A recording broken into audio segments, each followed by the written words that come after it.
Welcome to Deep Impact Investing with Kimberly Griego-Kiel from Horizon Sustainable Financial Services. In this podcast, we talk about sustainable investing and how your portfolio reflects your values. Do your investments seek accountability from corporations that govern more and more of our society and even the lives we lead? Listen in as we explore the question, are you investing like you give a damn? Hello and welcome to Deep Impact Investing with Kimberly Griego-Kiel from Horizon Sustainable Financial Services. Good afternoon, Kim. How are you? I'm great, Eric. How are things going with you? Fantastic. Except for we were talking before the podcast. It's just so stinking hot. I'm sorry. It is. Yeah, it's very hot. I'm a wimp. It's almost too hot for me to be out in the garden. Yeah, right? I know that I'm a wimp, and that's okay. I'm fine with that, but I like air conditioning. I like cool temperatures, and it's summertime. And if I'm going to complain about anything, it's going to be the heat. But I'm happy to be able to go outside and see neighbors and things. So that's kind of nice. Yeah. Well, I love the heat. I'm a lizard, but it's too hot for me. Oh, all right. Well, then something's got to change. Something's got to give, right? Yeah. Right. It does. So, yeah. So today, I thought we would keep it a little lighter. All right. Our last couple of podcasts have been some pretty heavy topics. Yeah, but they're fantastic. They were great. We've had a lot of guests on recently. Podcast 27 was talking about racism and Black Lives Matter. Mm-hmm. And it was a great podcast. So if our listeners haven't heard that one, please go back and listen to it. It was great. I really enjoyed it. Yeah, me too. Today, again, I thought we'd keep it a little lighter. And I want to talk about what is sustainability and the triple bottom line. Triple bottom line. Triple bottom line, often referred to as the 3 Ps. So all right. we're gonna talk about that today. I've never heard this before, so I'm very excited. Yeah, well, I think a number of people haven't heard about it, but then it also is very common in our circles. And so I wanted to really discuss this topic. And it's a basic of our industry and really the definition of sustainability, which sounds simple, but we're going to start there. All right, that sounds good because honestly, before I started podcasting with you, my definition of sustainability was like not running out of water. Right. It's to be able to keep having something, but it goes so much deeper than that. And so I've learned a ton. And so I'm excited to hear what you have to say today.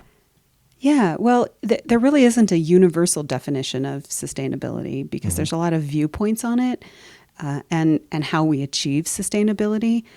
And they're probably all right, because we look at sustainability in a lot of different ways and from a lot of different perspectives. But if we look at the etymology of the word sustainability, where does it come from? So sustainability comes from sustainable and ity.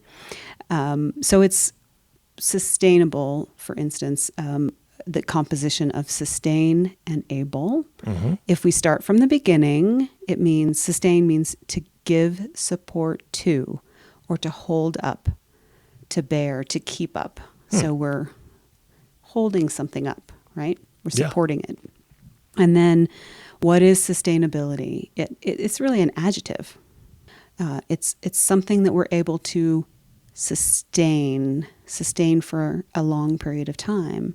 So if it's bearable, we're capable of continuing it at a certain level for a period of time, a long period of time.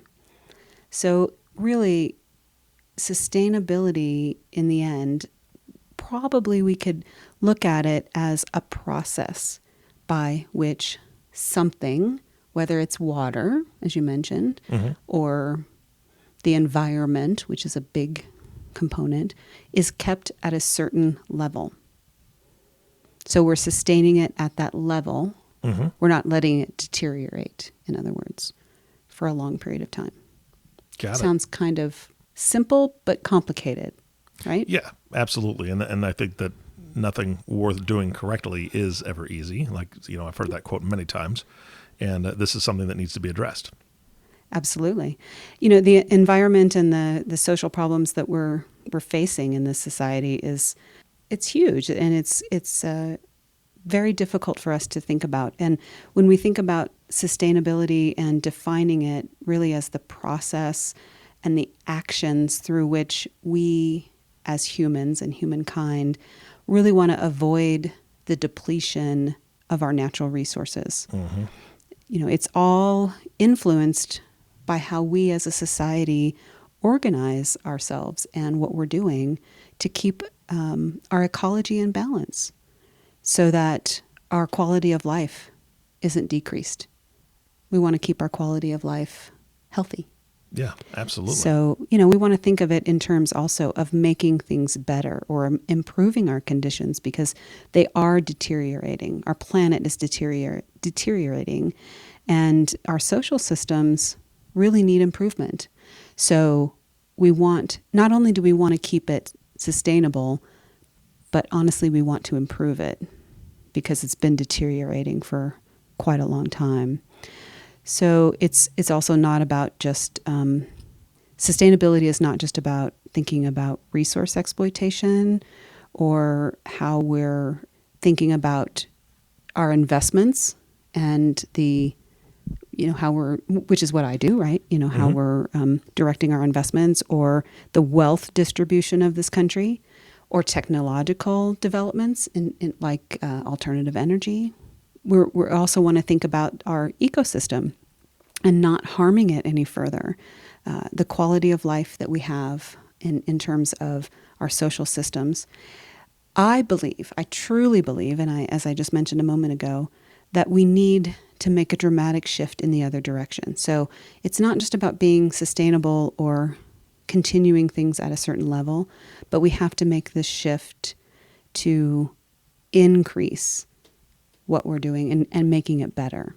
And we've talked about that a lot when we discussed the Sustainable Development Goals with the UN Sustainable Development Goals several months back. It's been a while since we've talked about that. Yeah, but I haven't finished it, and I need to go back and do that because the Sustainable Development Goals with the UN is not just about keeping things the same, it's about making them better. So, yeah. And so what this leads us to is these 3 pillars, or what is referred to as the principles of sustainability. The 3 P's, which is also referred to as the triple bottom line. So those 3 P's are people, planet, and profit. And a lot of times this is referred to as an informal definition. There's a second definition, which is very similar, but it's the definition that I hear more often in terms of the 3 P's, people, planet, and profit. Now, we're talking about this in terms of corporations and investing, people, planet, and profit. And that's why it's called the triple bottom line. So corporations, of course, still do want to make some kind of profit, but there's a little bit of a twist to that when we're talking about sustainability and profit. So we'll talk about that. Now, let's start with people. If I asked you what you thought that might mean, I'm putting you on the spot, how would you think about that in terms of corporations and people? Does that even mesh with you? Oh, well, yeah, absolutely. As a business owner, first thing I think of is resources, meaning my employees, right? The people that work for me or work with me. And then the other people that I would include in that, just personally, actually, only because you've taught me so well, is the other people that would be in kind of like my supply chain, right? So the other people that I rely on, and the outside vendors I may be using, even including like my accountant, my attorney, things like that. I think of those people on a broad scope of things as well. Excellent. That's what the triple bottom line in sustainability wants to look at.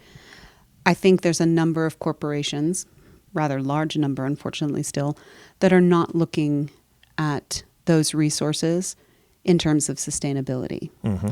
So we don't think about our employees as an important part of the corporation and sustaining those employees by giving them proper wages, good working conditions, health care, the benefits that they need to have. But that is incredibly important. If you give your employees the right kind of benefits and wages, they're going to stick around. And they're going to continue to be healthy, and they're going to be good long-term employees. So yes, people considers the employees, the labor that is involved in a corporation's work, because labor is important. And it also considers the wider community where the corporation does business. So if you're, for example, polluting the water in the community where your business is running, not good for business long term. One, you're probably going to get sued because you may be harming the folks that live in that community, maybe causing cancer or other diseases. If you get sued, that's going to hurt your bottom line. If you end up paying out millions or billions of dollars worth of lawsuits, from something like that. So another way to look at people is, how much does a company benefit the society in general? So a triple bottom line company is going to look at paying the fair wages, making sure that there are humane working conditions, not just at their factory, but at, as you mentioned, the supply chain, looking fully down the road. So if they're bringing in supplies from Bangladesh or India or China, are those factories also paying fair wages and having good, humane working conditions? So triple bottom line companies also give back to their community. So they donate, they are participating in their local community as well. People. Absolutely. The first P, yeah. I think that too many times corporations, the hear no evil, see no evil, speak no evil, that, they have that monkey complex, right? Where they're, especially in the supply chain. Well, we get our parts from here, or we get our resources from here, but I really don't want to see how they're treated. It's not my company, right? That's not my company. Right. I'm not worried about that. But they need to be. And I mean, that's a step beyond. We even still have companies that, and I'm interested to see where you strike this balance, or how we can strike this balance. You have companies that employ a ton of people for very manual labor that they can get fairly cheap. And if they're paying, let's say they're paying $11 or $12 an hour to these folks, and they're just making them work very hard, maybe packaging things that are being shipped all over the country. We won't name names, but packaging things in a center of some kind that ships, all over the world. If they're being made to work like dogs, knowing that if somebody quits, there's somebody else lined up. I mean, they've got a drawer full of applications of people who want to work there. So how do we incentivize those companies, specifically to do a better job of making more humane conditions, treating their employees better, with better sick time leave, not having unrealistic expectations of people working in that environment? Because I know there's a lot of companies that are still doing that. Absolutely. There are. Not just in third world countries, but here in the U.S. Here. Yeah, absolutely. That's exactly what I'm talking about. Yeah. Yeah, that's a tough one. Yeah. We know who you're talking about. So, okay. Let's talk about the second P. All right. So the second P is planet, which is, they're all important. So planet is, talking about efforts to reduce waste, investing in renewable energy, managing our natural resources efficiently, and, improving the logistics of the company so that all of those resources can be saved, and, simply being more renewable with our resources so that the planet is not so affected. What we do now is going to make a difference 10, 20, 30 years from now. What we've done over the last 30 and 50 years is affecting what's happening to us now. So if we're reducing our ecological footprint as much as possible with the corporations, then that's going to make a huge difference in just a matter of a few years. There was a 2016 Gallup poll that revealed 64% of Americans are worried about climate change and global warming. So I imagine that number is going to continue to go up as we see, as we just talked about, these really hot summers. Yeah. So, we just know those things are going to continue to get worse. hot summers, more snow in the winter. We haven't had a major hurricane yet, but we know hurricane seasons are getting more intense, and that's climate change. So people are more concerned about that. Yeah. And businesses are going to bear the cost of that. Government is going to bear the cost of that. Mm-hmm. And that needs to be important in consideration with what companies are doing. If they're creating a lot of packaging waste, if they're using electricity in inappropriate ways, if they're dumping pollution into our waterways, they're poisoning our groundwater. These are all important factors. We have to take care of our planet. All of those can affect the bottom line financially of a corporation. So it's important. Yeah, I agree 100%. And just in the last 50 to 60 years, you look at how much more education is being done, how much more we understand about what damage we've already done. I mean, I think back when my children were little, we had a family member who had cancer, and they had a family friend who had cancer, and they asked me a very simple question: where does cancer come from? Why is it here? And I had to break it down for them. I said, unfortunately, we've done this in a lot of cases. It's not that somebody's giving somebody cancer. It's the fact that, did we really think that detonating nuclear bombs underground for multiple tests wouldn't affect the groundwater or that? And that's just a small fraction of what's been done just by the government. And then you look at all the businesses that got away for years because either ignorance or just a blind eye, dumping that waste like you're talking about. We're feeling the ramifications now. We're seeing so many more cases of cancer and disease and things. And it's not that those have existed for thousands and thousands and millions of years. It's that we're introducing toxins into our system. I mean, we've talked on previous podcasts about the amount of plastic in the oceans and in our food sources now. The fish that are in the ocean, that's kind of what they breathe. They breathe, they get the oxygen out of there, and they're constantly circulating water. Well, there's so much plastic there that now we know that there's microplastic in fish even. And it's disheartening, and I hope and I pray that we're not too late. And I know that there's a lot of people on that same page, but we still need to make these steps and take these steps in a big way and run towards more positive outcomes. And that's why I appreciate what you do on the podcast and educating me and also the audience. I don't want to delve too deep into this, but no. And I what I want to say is we can't give up. True. Yeah. We have to keep moving forward and try to make a difference. So that's important. Yeah. And I like the accountability piece that you bring to this, because you've talked about being an advocate as an investor, right?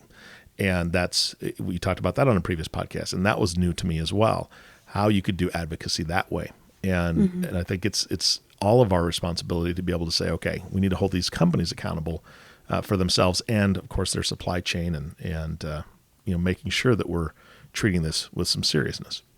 Right. The third one is profit. Now, we're talking about publicly traded companies. 99.9% of our C and S corps. Mm-hmm. So the point of that is their mandate is to the shareholder, and they have to find a way to make a profit. Now, the reason I say 99.9% is because there's a small percentage of corporations that are B Corps. We'll talk about that a little bit here in a minute. Mm-hmm. But with a corporation and their mandate being to make a profit for their shareholder is at issue. So when they're looking at trying to make a profit, we have to balance that with the people and planet issue. So while every business is pursuing profitability, and we're looking at the triple bottom line as part of this business plan, how do sustainable organizations balance that profit, which technically is the opposite of the people-planet issue, right? How do we balance that out? Mm-hmm. There's an example that I'll give. If we're looking at, I think almost everybody's probably familiar with Ikea. Oh, yeah. The Swedish furniture company. Mm-hmm. So I love Ikea, right? I love their concept and what they do. But they have billions of dollars in sales every year. In 2016, they turned a profit by recycling waste into some of their best-selling products.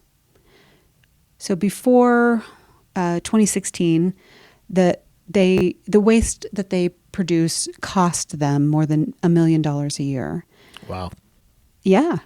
And the company, they were working on a process to have zero waste to landfill worldwide.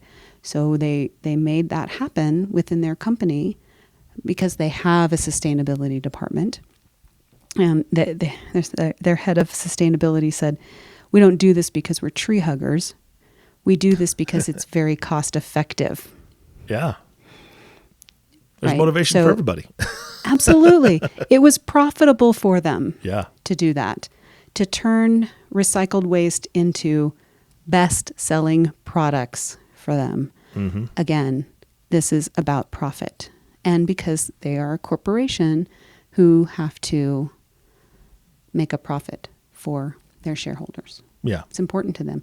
But I think they're also a bit of my guess is a bit of a tree hugger. They have a sustainability department. Yeah, so but we don't want to accuse them of that. No, we shouldn't accuse anybody for that. That's right. There's a quote I found that said, "The common good is compatible with financial performance." Now, I don't know who said it. I wish I did, but I really liked that. The common good is compatible with financial performance. Now, I just want to briefly mention B corporations. Okay. And which is something that we here at Horizons are currently working on, converting to a B corporation. So a B corporation is very similar to your traditional model, except that they agree to give a portion of their profits away every year.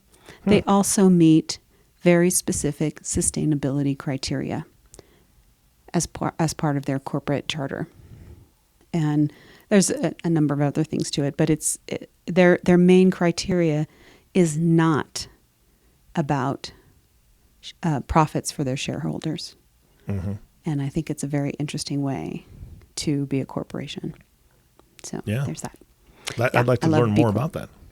Yeah, it's very easy. You can Google B Corporation, which you're probably already doing, knowing you. Shh, don't tell them what I do. Yeah, well, no, I'd like to know more about what you guys are doing and the kind of the steps that you're taking towards that. You said you're moving towards a B corporation. Mm-hmm. I think once you've maybe completed the process or getting close to completing the process, I'd love to do a podcast on that just to see what it took, you guys did. And that'd be fantastic. Yeah, we'll make that happen. All right. Sounds good. So briefly, I just want to discuss the other way that some folks describe the 3 principles of sustainability. And sometimes these descriptors are described as economy, society, and the environment. So again, profit, economy, society, and environment, people and planet. So the simplest explanation I can say for that is really there's a link between the economy and the environment. Those are very diverse, where we have the environment providing resources to the economy. This acts as a sink, like a kitchen sink, for emissions and waste. So when you have poor environmental quality, that in turn affects economic growth and well-being of our society, and it lowers the quantity and quality of our resources. Now that sounds complicated, but it really is the simplest explanation. I like the people, planet, and profit better, because I think this is a more complicated way to explain it. The people, planet, profit, triple bottom line, 3 Ps of sustainability,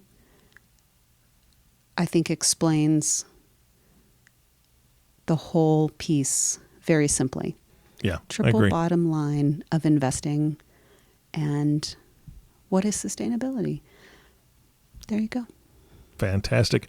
Kim, I know that people are joining us. This is their first podcast. This is the first time they're hearing you. And we really didn't talk about investments at all today, right? And they're thinking, wait a second, this is, I thought this was an investing podcast. They're going to get to know you very quickly, that you have passion and that you have drive towards exactly what your entire organization, Horizon Sustainable Financial Services, is all about. So if they're thinking, okay, well, that's a great conversation starter, I'd like to continue it, how do they reach you? Yeah, well, let me just mention really quickly before I tell them how to reach me, which is very important. So in terms of sustainability and the triple bottom line, when we are looking at companies, the triple bottom line practice is very important to our screening process of selecting companies to invest in. That's right. When we're doing individual stocks. So yes, this actually is a very important process to us. We want to know that corporations are paying attention to these 3 Ps. So the triple bottom line is very important to us. And it's very important to the investment screening process. It's not the only thing we look at, but it's part of it. Yeah. So yes, we did talk about investing today. True. In a roundabout sense. Yeah. So if folks are interested in creating a more sustainable portfolio, they can reach us by calling us on the phone, 505-982-9661, or emailing us at info@horizonssfs.com. And I hope they'll also take a look at our website, which is horizonssfs.com, which has some great information on there as well. And I also want to remind folks that while we mentioned the name of a company here on this podcast today, it is not a recommendation for investment. That is something you have to talk about with your investment advisor. Always seek the advice of the professional, for sure. Kim, thank you so much for your time today. Oh, it was my pleasure. And the last thank you always goes to the listening audience. Thank you for listening and tuning in to the Deep Impact Investing Podcast with Kimberly Griego-Kiel. If you have not subscribed to the podcast yet, please click the subscribe now button below. This way, when Kim comes out with a new podcast, it'll show up directly on your listening device. This makes it much easier to share these podcasts with your friends and family. Now we'd like to take a moment to thank our sponsors. Yes, we want to always thank our sponsors. So we have 2. The first sponsor is Green Century Capital Management. Green Century is proud to be the home of the first family of fossil fuel-free, responsible, and diversified mutual funds in the U.S. By investing in responsible corporations, Green Century enables individuals to align their investments with their values. Green Century also houses an award-winning shareholder advocacy program that directly presses dozens of companies every year on sustainability practices. Green Century is the only mutual fund company in the U.S. wholly owned by environmental and public health nonprofits, and 100% of the profits earned managing the Green Century funds belong to them. Our second sponsor is Calvert Research and Management. Calvert is a global leader in responsible investing. Calvert sponsors one of the largest and most diversified families of responsibly invested mutual funds, encompassing active and passively managed equity, income, alternative, and multi-asset strategies. With roots in responsible investing back to 1982, the firm seeks to generate favorable investment returns for clients by allocating capital consistent with environmental, social, and governance best practices and through structured engagement with portfolio companies. Thank you very much to our sponsors, Green Century Capital Management and Calvert Research and Management. Absolutely. We appreciate those sponsors so much. And thank you again for listening today. For everyone at Horizon Sustainable Financial Services, this is Eric Johnson reminding you to live your best day every day. And we'll see you next time. Thank you for listening to Deep Impact Investing Podcast, the sustainable, responsible impact investing podcast that shows you how to get your voice heard. It's time to start investing like you give a damn. To ask a question that we can answer on an upcoming podcast, email us at info@horizonssfs.com or join the conversation on Facebook at www.facebook.com/Horizons Sustainable Financial Services. Or give us a call at 505-982-9661. Don't forget to click the subscribe button to be notified when new episodes become available. The companies we may speak about during our podcast are not recommendations for investment only. You and your financial advisor can determine what the right investments are for you and your situation. Horizon Sustainable Financial Services is a registered investment advisor, registered with the state of New Mexico, and other jurisdictions were registered or exempted.